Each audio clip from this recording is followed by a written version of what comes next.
In this guide, I'm going to show you how to fix Google Play Store no connection error. This is Aiden from JustPause, and before we get into this guide, make sure to like the video and subscribe to the channel with all notifications on. It really does help with the channel, and it lets us know that you want more content like this, so we greatly appreciate it. If at any point throughout this guide you did have any questions, just ask them down in the comment section below, and we can help you out further. I'm going to be doing my best to reply to every single comment down there. Now first, just make sure that your phone is connected to Wi-Fi or mobile data and that your internet is working. If it is, go ahead and open up your settings, and then you need to scroll down and find apps on here.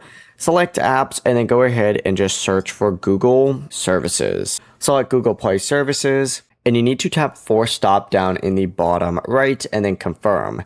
Then tap those three dots up in the top right and hit uninstall updates, and then scroll down and select storage. After doing that, hit clear cache down in the bottom right corner and then clear data right after and confirm. Then go back and you need to go back to this app list, and this time select Google Play Store and pretty much do the exact same things. Force stop your device and then go into storage, clear cache, clear data, and also uninstall your updates.